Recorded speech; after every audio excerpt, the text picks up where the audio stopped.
Prepare to be captivated by the business story of the week, hosted by me, Shaheen Shayan. Join us on a journey through the twists and turns of entrepreneurial triumphs and setbacks. Immerse yourself in the narrative and witness the magic that turns dreams into reality. This is Business Story of the Week.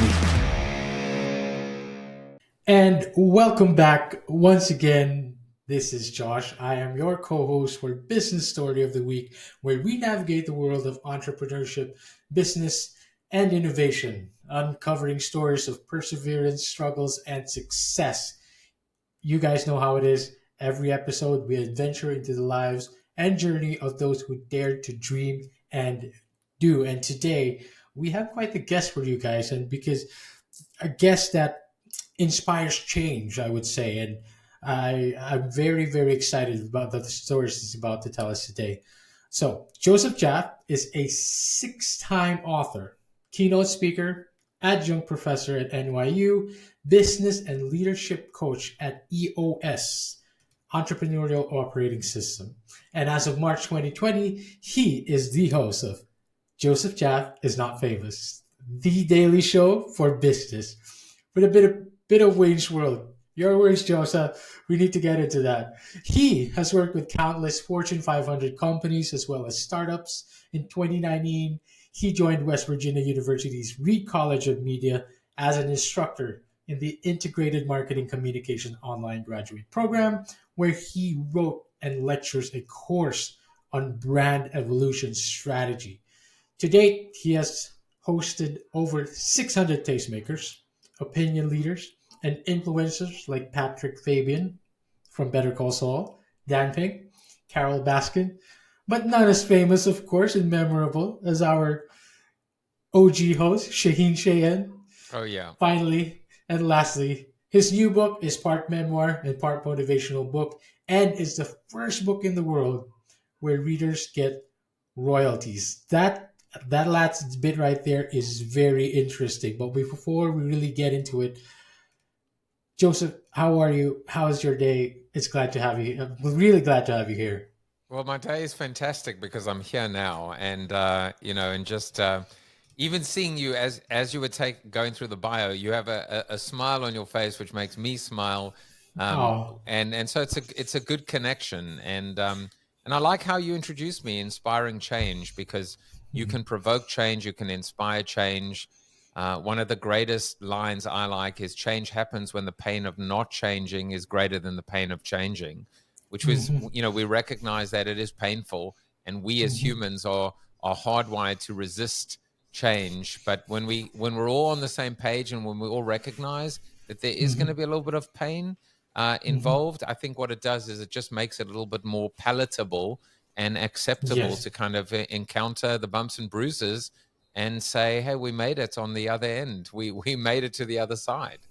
What a fantastic way to start all of this, Joseph. I watched that the keynote speaking event where you said that, where change is, we avoid change. We try not to face it. It's human nature. And I really resonate with this right now. And I believe not just me, a lot of our audiences right now, because we go through changes and it's painful and we want to avoid it. But before we really get into the nitty gritty of it, Joseph, tell us. I'd like to start from the beginning. Tell us where it all began. What are all these pains and struggles that you went through? Now today you're an author, you're a speaker, you're a professor, you're a business coach. Um, what is the story? How did this journey begin? And what are those, changes that you had to go through to get here today? I love the question because, and it's specifically the way you asked it, because and here's how I'm going to answer it. First of all, there are a couple of ways I can answer it. One is I generally tell my story now, and I say my story exists in two parts, which I call BP and AP, before the pandemic and after the pandemic, Oh, because I really have become forever changed. Nothing I do today is as it was before. Nothing. hmm I used to be a consultant. I don't consult anymore. I've keynoted in 51 countries. I don't keynote anymore. I used to live out of a suitcase. I sleep in my own bed every night, as I wrote in my new book, which is we got so excited about flat beds on aircraft. And I was like, you know where else you can get a flat bed? Your bed is a flat bed, Of course. and it doesn't, and and you don't have sick air, and Hmm. and people flatulating around you. But so that is one aspect of it. But I did a coaching course last year, which actually allowed us to do a lot of, it was almost we had to kind of meditate a little bit and actually Hmm. take ourselves into our past.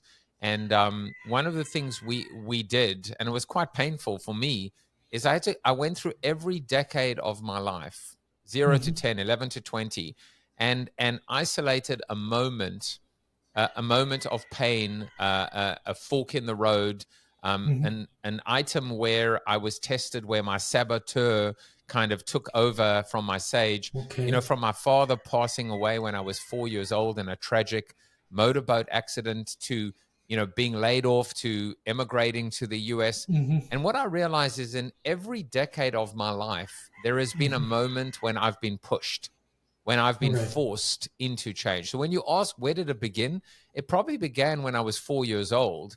But in Hmm. every decade of my life, there's been a moment when I've been tested. There's been a moment when I've had that, fork in the road, as Yogi Hmm. Berra once said, if you come to a fork in the road, take it.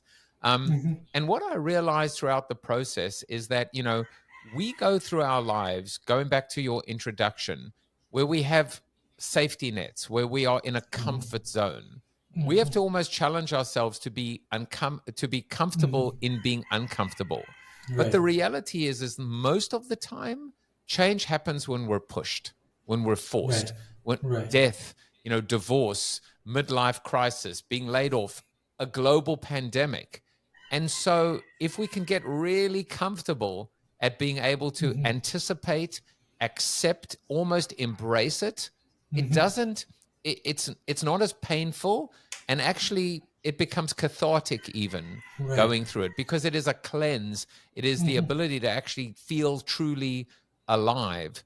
So Right. for me, when you say where did it begin, it began as early as 4.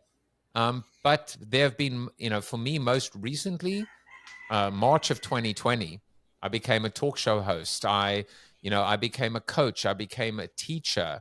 Everything Hmm. I do today is nothing like it was before this thing that came about, that no one Uh-huh. could have anticipated. And by the way, what Uh-huh. makes it so incredible, why I wrote a Uh-huh. book on it, is that it Uh-huh. affected every one of us the same Everyone. way. So I, Yes. I, I joke, I say to people, when is the last time before March 2020, before COVID, right? Uh-huh. When's the last time something happened to this world where every single person Everyone. was affected Yes. the same The way? So I'm same going to way. ask you the Precisely. question.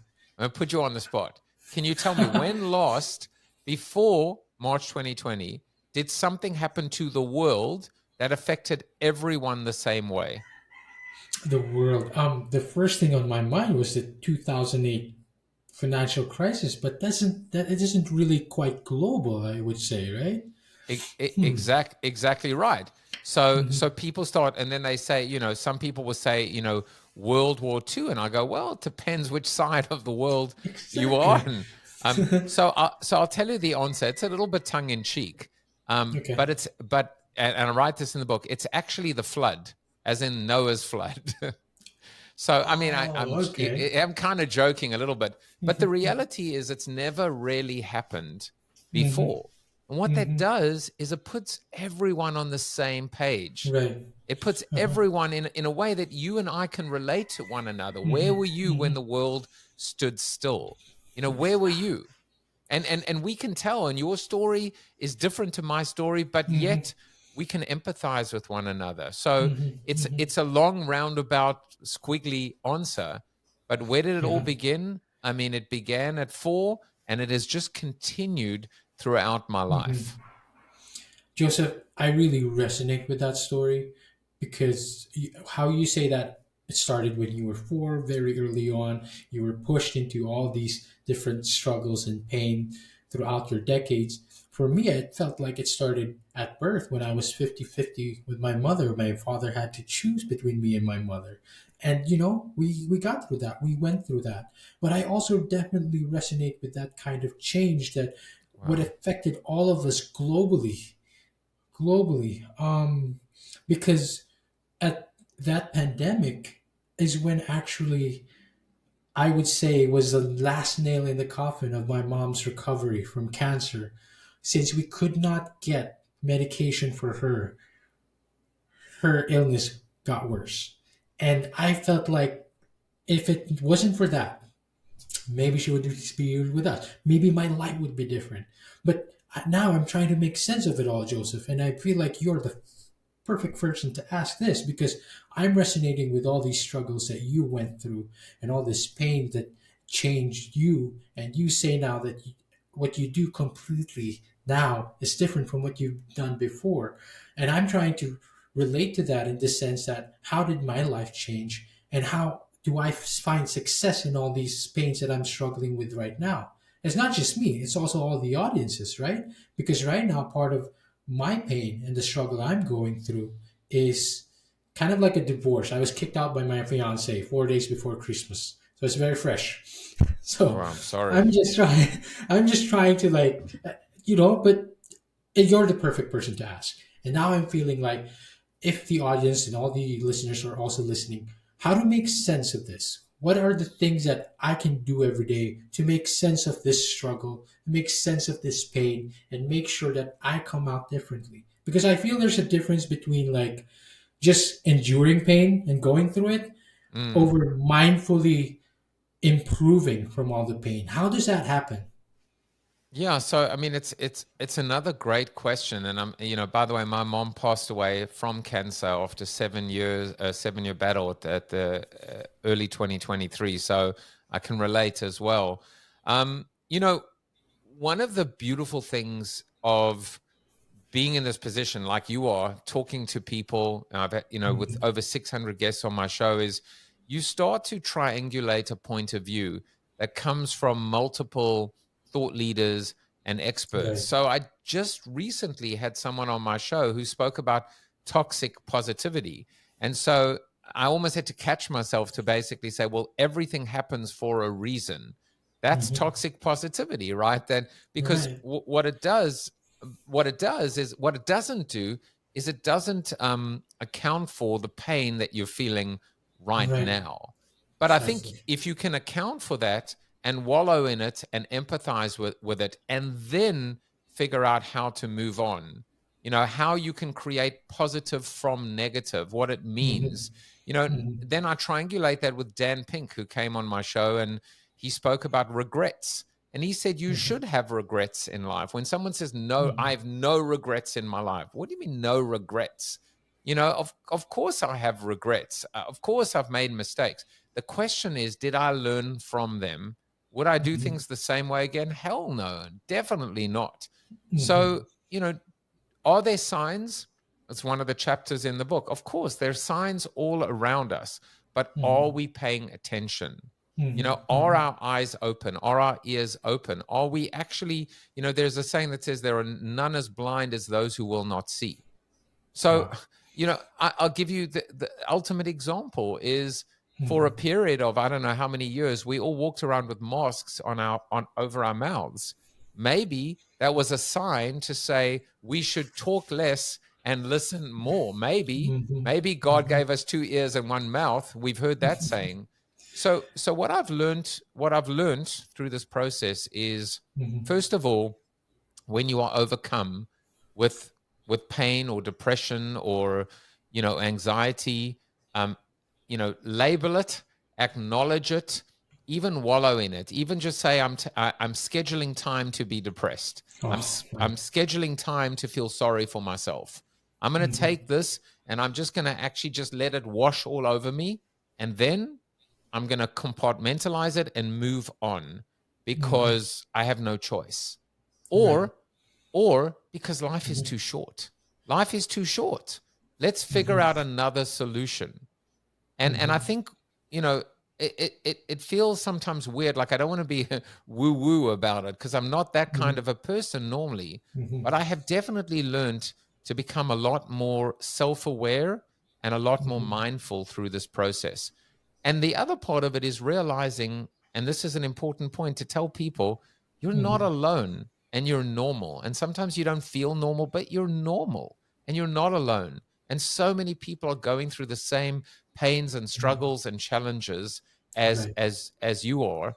And sometimes when you open yourself up just a little bit, you Mhm. actually just get overwhelmed in a good way with Yes. love and support and shares, and people that are going through similar situations as you. So Mhm. that's how I kind of triangulate it a little bit, which is to realize that things do happen for a reason. We may not be aware of them in this lifetime, but Mhm. if you believe, if you have the faith, even the blind faith, that things happen for a reason, for me, it's a lot more comforting. Otherwise, to just live in a world of randomness where just Mhm. things happen without any reason, without any cause, that are just like, Mhm. to me, that is the scariest scenario, That of is true. to just think that there is no bigger purpose, there's no bigger plan. And by the Mhm. way, I'm not even talking about religion. You can Mhm. call it religion, you can call it energy, you can call it Yep. whatever you Mhm. want, but call it something, because that just allows me to realize that even in my insignificance, I am Mhm. significant. Joseph, I love that. I love, even in my insignificance, I am significant. And I love how you said that um, everything happens for a reason. But at the same time, it kind of invalidates the pain that we're going through, because it almost feels like, um, it almost feels like it makes you think that you're not supposed to go through that, right? Like you're not supposed to wallow in that pain. And so it's a comforting reminder to just, it's okay. It's okay to wallow in it. It's okay to stay in it, but it's also okay. It's just as beneficial to compartmentalize, schedule your grief. That is what I feel like I lacked, because throughout my, um, when my mom passed, uh, other problems came up in the family, and I felt like I couldn't fully grieve. I never set aside the time to actually like feel it. And I feel like it's important, not just for me, for everyone. And Joseph, we're gonna get more into this whole changes, and I really want to dig into that. But I want to touch in a little bit about your diverse roles. You have a leadership and coaching with EOS, Entrepreneurial Operating System, and you know you said that you didn't. This is something that things that you did before pandemic changed from what you're doing now. Is this one of those things? And why? How did you get into that? With what the message that you're speaking now seems kind of like, how do you tie that in with your leadership coaching at EOS? Well, first of all, the red thread, or the common thread throughout my life, has always been Mhm. change. What I've realized when I look at every single one of my books or my keynotes, whatever, it's always about change and Mhm. adaptation, evolution, the survival instinct, etc. But I've also been always focused on the entrepreneurial spirit Right. and growth. And these are common threads. I mentored startups just before, I've been mentoring startups for over 10 plus 10 to 15 years. Hmm. I'll tell you that when the pandemic hit, one of the biggest changes in my life was moving away from, and I'd written a book, ironically, 1 year prior, called Built to Suck: The Inevitable Demise of the Corporation and How to Save It. And so it was based on a statement from a former agency founder, Jay Shyatt, who I used to work for his agency. And he said, let's see how big we get before we suck, before we go Hmm. bad. Right. So Jim Hmm. Collins wrote Built to Last. I wrote Built to Suck. And it was based on a belief that if you look at the Hmm. corporate empire, if you look at the corporation as we know it, this multinational, this global Fortune 500, global 2000 company, as a Mhm. dynasty, a civilization, an empire, there is a distinct lifespan and life cycle around Mhm. empires, dynasties, civilizations, and it's Right. 250 years. The oldest company right now is 239 years. It's Bank of New York. The corporate empire is coming to an end because of Mhm. arrogance and hubris and Mhm. complacency and bureaucracy and politics Right. and Mhm. dysfunction. The same reason why not one dynasty or civilization or empire is alive or around today, from the Ming Mhm. dynasty, the Ottomans, the Romans, the Byzantines, Mhm. all the way through Nazi Germany, even communist Russia. No Mhm. one lives forever. So in Right. a way, I am now focusing my effort and energy on small and medium businesses, on Right. entrepreneurs, on Mhm. challengers, Mhm. and it feels so much more gratifying to not have to deal with the fat cats sitting in the boardrooms, representing incremental change, and mediocrity Mhm. and just Mhm. being good enough. They say customer satisfaction. The word satisfactory is in the word satisfaction. Who wants to be satisfactory in life? We Mhm. want to be Mhm. outstanding. We want to be exemplary. We want to be unprecedented. Mhm. We can achieve greatness in the world. We can change our lives. Mhm. Lives. We can change the world.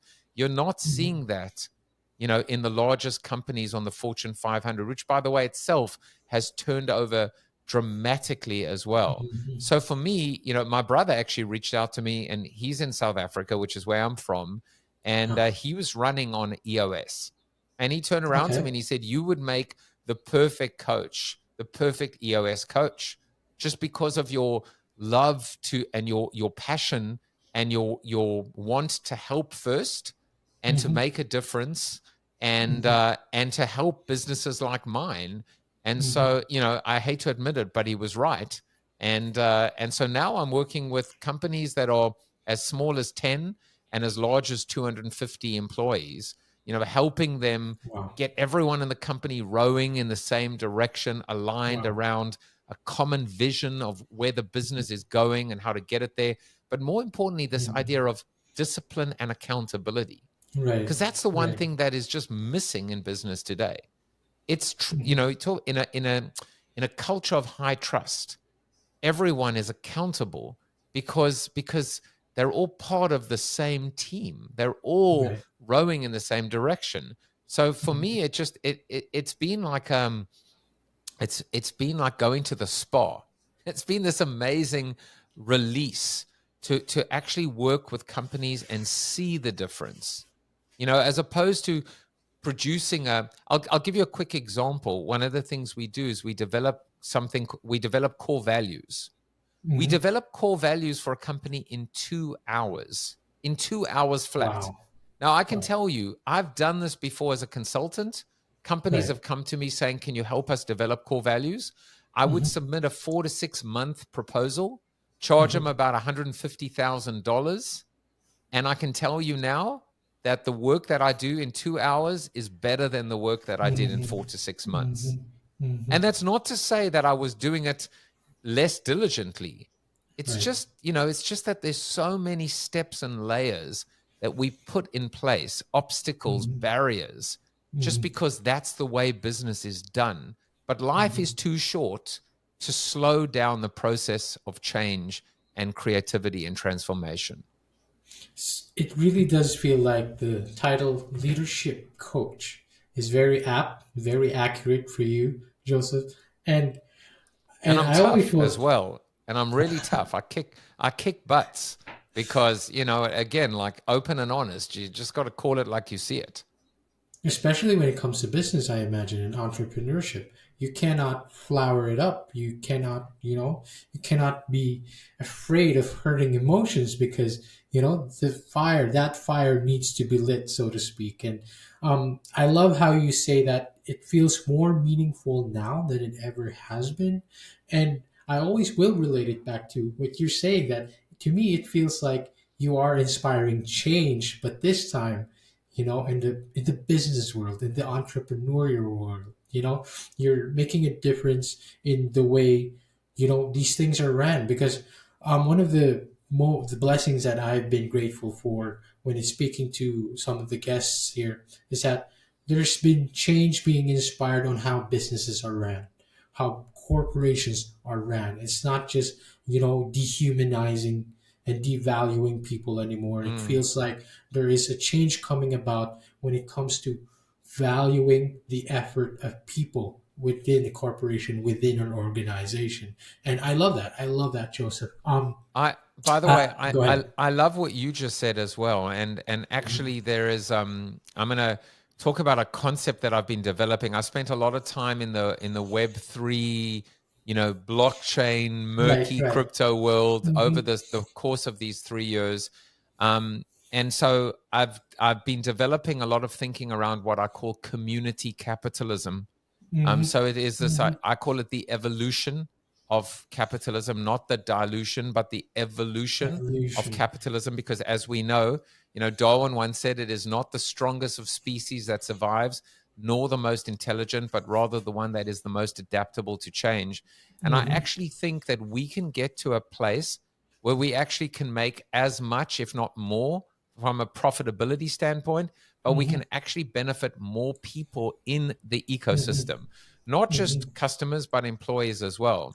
So, it's Right. one of the reasons why my new book, readers get royalties. 10% of the royalties of the book will be distributed amongst readers, because I'm Oh, trying to walk my talk. I'm trying to practice what I preach. I just right. believe that I mean, it is insane to me when we think Mm-hmm. about and when we think about employees, people, our talent, our lifeblood, how Mm-hmm. hard they work, often at Mm-hmm. minimum wage or below minimum wage. And the Mm-hmm. reality is that we hide behind things like that. Like it's like a Right. crutch. It's like an Right. excuse. But the reality Mm-hmm. is we can figure out whether we call it, profit sharing. There've got to be better solutions where both Absolutely. customers and employees can enjoy and join in the business's success. And so, like, I'm really quite, and it's not just me, there are a lot of big thinkers in the world and accomplished Mm-hmm. professors and executives, and, people from Ray Dalio to John Mackey, who, the founder of Whole Foods, to Philip Kotler Mm-hmm. at Northwestern. There are a tremendous amount of people now that are thinking the same. And that to me is exciting when we think about the winds of change. Right. It's got to apply to everyone as opposed to just some people.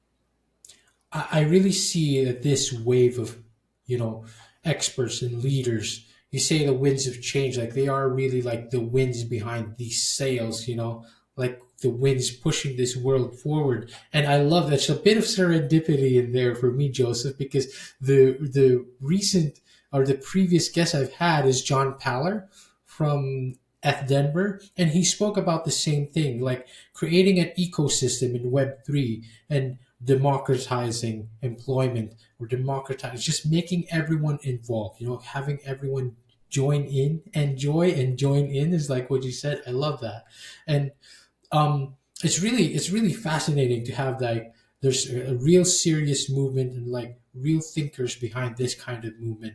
And it makes me optimist, it makes Mm. me really, you know bright, looking at the bright future. No, Joseph, and go by the ahead. way, just a quick point to kind of put a cherry on top is, you know and this takes me back to my marketing roots. It's core differentiation. At the end of the day, why do Differentiation. you choose to give your business to company A versus company B? Why do you choose to fly on airline A versus airline B? When Hmm. it's just price, the only market or the only marketplace that is decided on price alone is the commodity market. So if Right. you believe that your service or your product is wheat or steel or sugar, or Right. just a commodity, then go for it. And Hmm. fight and race to the bottom of the barrel, and the lowest price will win. But if you're in a service business or an experience business, what if you're in a brand business where you want to command a premium Um, you have to earn the premium. Right. But there's something else at the end of the day, which is, why do I choose to give you my business? It's got to be more than price. It's got to be based on how you treat your people, your customers, the world, so whether it's environment, whether it's customer obsession, as Jeff Bezos calls it, or whether it's just one of the best places to work, the transparency that happens. And there are world trends now that are rewarding transparency. Like, for example, you go into a Michelin star restaurant, you can Mhm. see the kitchen. In fact, you can get a chef's table in the kitchen. Gordon Correct. Ramsay, in one of his restaurants, you can be in the kitchen. Why? Because it's a transparency. and Right. and it and it's based, people want that, they need it, they desperately Mhm. require that Mhm. that kind of portal into the soul of business. Because when you actually can connect with the soul and the heart of a business, then it doesn't really matter. You're not Right. really nickeling and diming anymore to get the best possible Right. deal. It's really kind of like a marriage of principles and values and technology, so to Right. speak. It's allowing us to kind of like apply these values, these ethos, but at the same time using technology to our advantage. Um, I want to circle back to your book because this is something that we'd like to focus on. But I also want to ask you a little bit about your show. What is the vision behind Joseph Jaffe is Not Famous? And first of all, we need to talk about that title. But second of all, we need to talk about why is it the daily show of business? As you know, the king is back in his throne. He himself went back to the Daily Show, and I love that guy. I love that show, and it got me curious. So I watched a few of your episodes, and I'm just really curious about what the inspiration happened when creating this platform. And you mentioned this was your AP after pandemic Yeah. endeavor. So tell us about that. Tell the audience why Joseph Chaff is not famous and why is it the Daily Show for business? Well, so now I've got competition with the real Daily Show. So it begins March of 2020, and it begins as Mhm. Corona TV. So the whole idea Right. was, I wanted to create a daily stream. Initially started on Facebook, then it went to Zoom, YouTube, Mhm. and suddenly I had a show. And the idea was, I wanted to help people that were stuck at home, literally, or Right. stuck in general. And Right. so, and also Corona TV, it was like poking the bear, right? So Right. can you create joy from misery, like Mhm. triumph from tragedy? There was Mhm. such a terrible thing happening, but could we find, and so I coined the phrase hope, positivity, and optimism. And if there's time Mhm. left over, a little bit of marketing. All right. The idea of resume, there are resume virtues and eulogy virtues. Okay. So if we could actually like balance the resume with the eulogy, which is, when we die, at our Right. funeral, they won't talk about EBITDA and multiples and Right. acquisitions and how many Mhm. downloads. They'll talk about how we made them feel and how we Wow. made a difference and the Mhm. lives that we touched. So that was Mhm. the initial thinking. And by Okay. the way, my late mother, she actually referred to hope, positivity, and optimism as HPO. So HBO had a tagline. It's not TV, it's HBO. So my Oh. tagline is, it's not TV, it's HPO. But Oh anyway, wow. fast forward, what happens is I'm just getting shadow banned, I'm getting no visibility with my show. And I realize it's because of the word Corona in the Mhm. title. Mhm. Plus, Mhm. there's the beer element. And so, like, selling beer Yep. to minors and the whole thing. And so I needed to change the name. And of course, Right. Bruce Turkel, who's one of my previous guests on my show, he actually Right. one day he calls me up and he says, Joe, he says, you realize that you have to change your name. And I said, but do I really have to? And he said, look, it's like calling your show 911 TV. And when he said that, I just like, I was like, ugh, like I Mm. realized he was right. That people Yeah. at one point were wanting to put it, they wanted to put it, they would need to put it in their rearview mirror. So he said, well, Right. tell me, like, what makes the show different? And I said, Right. well, it's not about me. It's about my guest. It's about my Right. next guest. Mm. And I said, in fact, if I ever get a publicist or a manager or an agent, Mhm. and I will go on every show in the world, every show. So anyone watching or listening, you want me to come on your show? Done. I will never Correct. say no. And I said, if I find out that the talent agency or my manager said no, even to someone starting out with 0 listeners or viewers, I'll fire them on the spot. And he turned around to me and he said, the name of your show is Joseph Jaffe is Not Famous because my next guest is. And so in a way, it's become this tongue-in-cheek idea, of becoming an anti-celebrity, right? Uh-huh. Which is, can you prove that you can grow, that you can be accessible to people without it going to your head, without becoming inflated, without becoming egotistical, without becoming arrogant. And so that became the essence of the show. And why the Daily Show? Because, Jon Stewart, what an incredible just creative he is. So Mhm.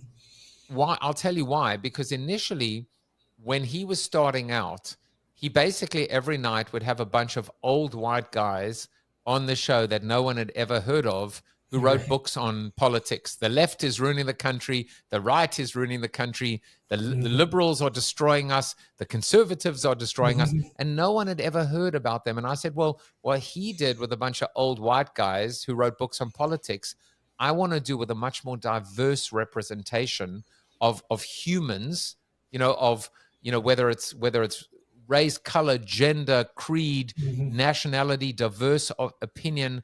I did not, Mhm. and focused on culture and leadership, and and stories of survival and Right. accomplishment and entrepreneurial success, etc. And so that's why the Daily Show for business, and the Wayne's World part is, I'm here in my home office. Maybe the dog's going to bark. I don't want hair and makeup and a Mhm. studio. This can be done. This can be done authentically to prove and show people at home you can do this too. All you need is a microphone, a little mixing board with sound effects, Hey. some $30 lights from Walmart, and the rest is history. Mhm. I love how you broke that down into pieces of. I love that line, by the way. Joseph Jaffe is not famous, but his next guest is perfect. Perfect tagline, perfect as well. Um, it's not TV, but it's HBO. It is perfect. Thank you so much for sharing that. I will definitely follow that, and I invite all the other listeners and audiences that we have to definitely follow that show as well. Give it a like and a subscribe. Joseph, Amazing. um, I, It's my I baby. really don't want to. I really don't want to keep you too long, but I do want to circle back to this new book of yours. You've written 5 books. This is your 6th book now. Actually, one of the things I was going to ask you, which you already answered, was about your book "Built to Suck: The Inevitable Demise of Corporation." I love that. I love the idea behind that. And now with your 6th book that's coming out, it's called "Forever Change." What is the You've already shared this, of course, but what is the philosophy behind this? You explore themes of personal growth, change, and you explore the stories of how we are all affected by the pandemic. Can you delve a bit more into the core messages of this book and how you believe it can help individuals get unstuck? I love that, by the way, when you said that, showing them through the show that you can do this, get unstuck just with a mic. And I resonate with that. I'm doing that right now. Get unstuck, reignite their passion and their growth. How do we do that right now today, post pandemic era? Well, thank you for the question, for the opportunity. By the way, this is the cover of the book. Wow. It actually, two interesting things about it. What it's me, by the Mhm. way. So if you can see, you can Oh, you can see the stripped down version. It uh-huh. was designed by Ali Sabet, who's an Iranian-born designer, NFT designer, actually, Right. and it's not actually an image; it's video.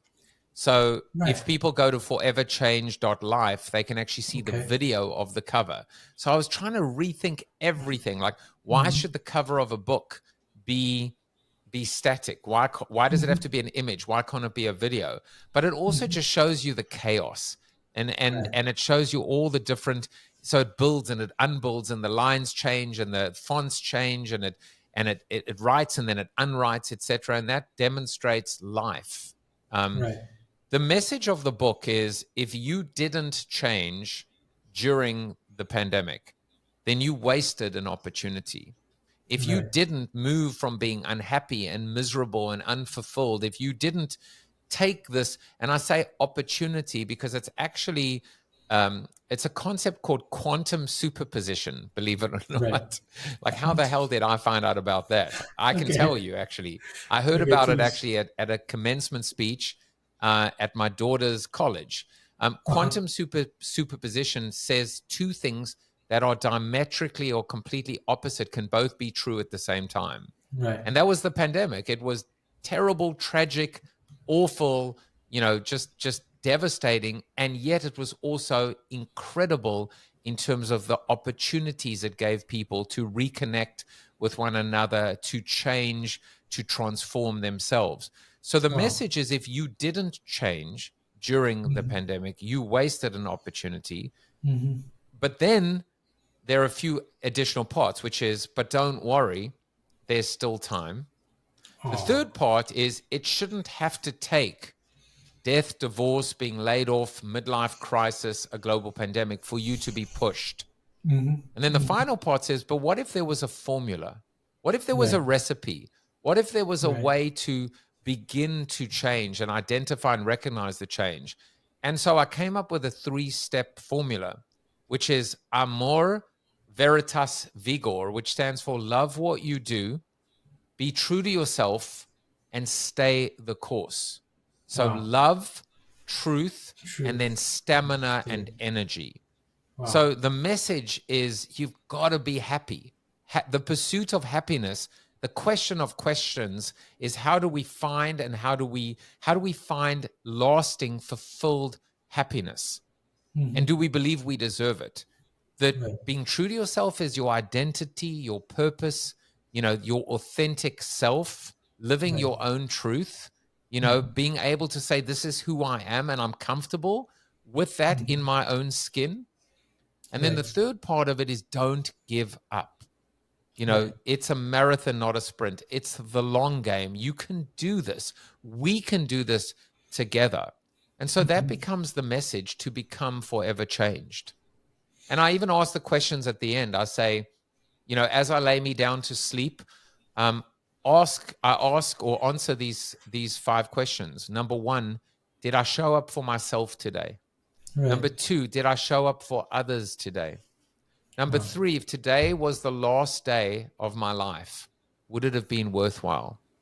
Number 4, if today was the only day of my life, would it have been worthwhile? And the Wow. last question is, if today was the best day of my life, would it have been worthwhile? And I say, if the Wow. answer is no to any of those 5, then change it. Don't just change it. Just take steps to actually change, to see the signs, to prioritize your life. One of the things I say in the book is, the business model of life is broken. We're Right. hoarders. We hoard money and status and ego and resumes and titles and awards. For Right. what? So that when we die, we leave it all to a bunch of squabbling kids or a cat, Mm-hmm. or Mm-hmm. cats, so I say that in a perfect world, in a life well lived and a life Right. well loved, we would die with $1 to our name. $1. Because that Mm-hmm. would have represented, the only missed opportunity would have been to have spent or invested $1 that you earned. As you earned it, you were able to spend it on things and people and connections and Right. experiences, Right. meaningful moments. So Mm-hmm. so that's what the book is about. The book says, go tell. This is my story. I tell the story of, we didn't even get to it today, of my mother passing away, of open heart surgery, of COVID decimating my business. I call it the trifecta of trauma. Becoming a Wow. talk show host. I tell my story, but then I say in the book, now go tell your story. Where were Right. you when the world stood still? Go Right. write it down. Make sure your children and your grandchildren and your great grandchildren can read your story, because your Wow. story is the most incredible Mm-hmm. story in the world, because it is your story. Mhm. That's the essence of what the book is about. Joseph, that is beautiful. Everything you just said there was beautiful. First off, I'd like to highlight what you said, like we're inviting everyone, you are inviting everyone to write their stories. What happened? Where were you when the world stood still? It's such a story. If you really look back, it is such an eventful, momentous time that that story, anybody's story, is significant to themselves, to others, to their families. It is a story worth telling. And I think it's therapeutical too, to kind of just put it all down, right? Like just put it all out there. You kind of pour it out, make sense of it somehow. I feel this is what I would take from that, is to make sense of what changed me during that time, during that pandemic. I also love that. I want to remember it because I don't want to ever want to forget it. The two things you said, first of all, what is your three-step program? Veritas, vigor. What's the first one? Amor, It's veritas, amor, vigor. which is love, Hmm. veritas, which is truth, and then vigor, which is, you can look at it as energy, Yes. strength, So stamina, endurance. stay the course.